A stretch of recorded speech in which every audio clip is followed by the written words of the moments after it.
Egypt's greatest king said nitrogen monoxide to God.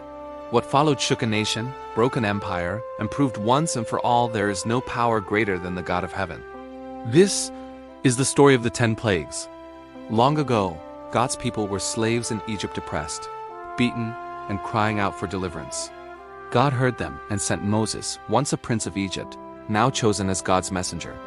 Moses had one command: let my people go. But Pharaoh's heart was hard, and he refused. God warned Pharaoh through Moses, but Pharaoh rejected God's command. He looked at his own empire, his mighty army, and his collection of powerful gods, and saw no reason to listen to the God of a nation of slaves. What came next were 10 divine judgments, each one striking at the heart of Egypt as power and its false gods, exposing their complete powerlessness.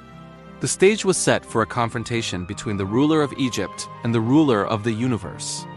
The first plague targeted the very lifeline of Egypt, the Nile River. This wasn't just a source of water. The Egyptians worshipped it as the god Hapi, the bringer of fertility and life.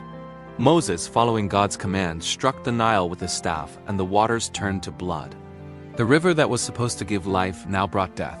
Fish died by the thousands, the river stank, and the once mighty Nile became a symbol of divine judgment. For 7 days, the Egyptians desperately dug for clean water, their primary god utterly defeated. Next, frogs swarmed from the defiled river. The goddess of fertility and childbirth Hecate was often depicted with the head of a frog. But now, these creatures, symbols of life, became a curse. They poured out of the Nile, covering every corner of Egypt. They filled houses, beds, ovens, and even the royal palace. Pharaoh, suffocated by the very symbol of his goddess, begged Moses to stop it. He promised to let the people go. But once God removed the frogs, Pharaoh hardened his heart again. The promise was empty. The third plague was a direct challenge to Egypt's priests and magicians. From the very dust of the earth, a substance associated with the earth god Geb, came swarms of gnats or lice. They covered people and animals, tormenting the entire nation. This time Pharaoh's magicians were powerless. They couldn't replicate it. They couldn't stop it. They were forced to confess to Pharaoh, "This is the finger of God." Yet even with his own experts admitting defeat, Pharaoh refused to listen. His pride was stronger than his reason. Then came the fourth plague, thick clouds of flies. These weren't just a nuisance. They were a destructive force, swarming through the homes of the Egyptians. But something was different this time. God made a clear separation. In the land of Goshen, where the Israelites lived, there were no flies. The judgment fell only on the Egyptians. It was a clear sign God was protecting his people while judging their oppressors. Pharaoh tried to negotiate, to compromise, but Moses stood firm. All of Israel must be set free. The fifth plague struck Egypt's economy and its connection to deities like Hathor, the cow goddess. A terrible disease swept through the livestock of the Egyptians. Their cattle, donkeys, camels, and sheep died in the fields. It was a devastating blow to their wealth and food supply.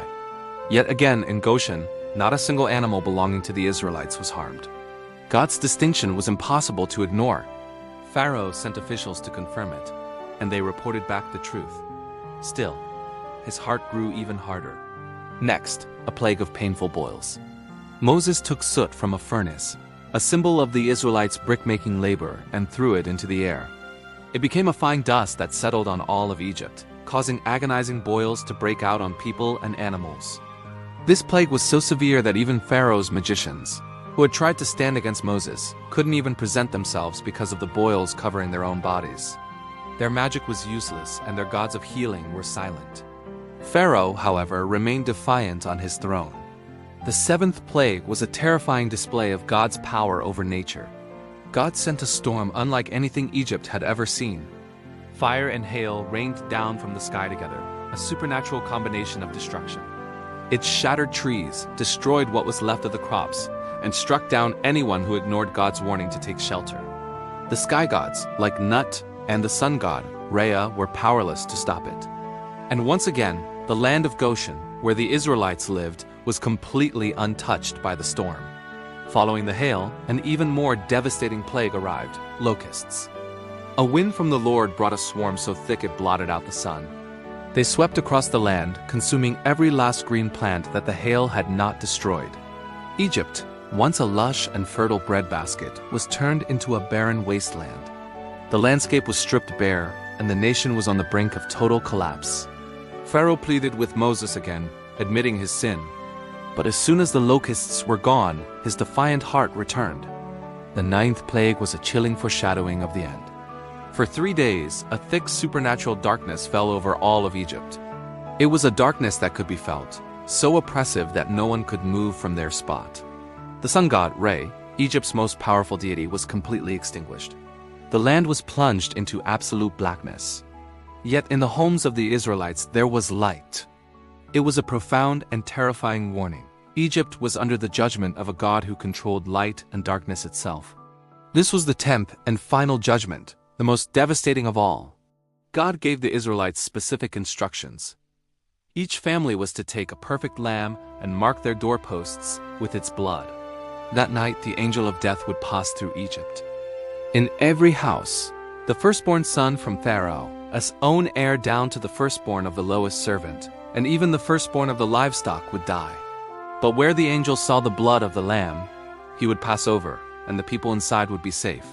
That night, a great cry went up throughout Egypt, for there was not a house where someone was not dead. Broken and defeated, his own son lying dead, Pharaoh finally surrendered. He summoned Moses and Aaron in the middle of the night and said, "Go." After 400 years of bondage, God's people were free. The 10 plagues were not random acts of destruction. Each one was a precise surgical strike against Egypt's false gods, shattering their authority and revealing the one true power of the Lord. The Nile couldn't save them. The sun god couldn't shine. The gods of fertility brought plagues, and the gods of healing couldn't stop boils.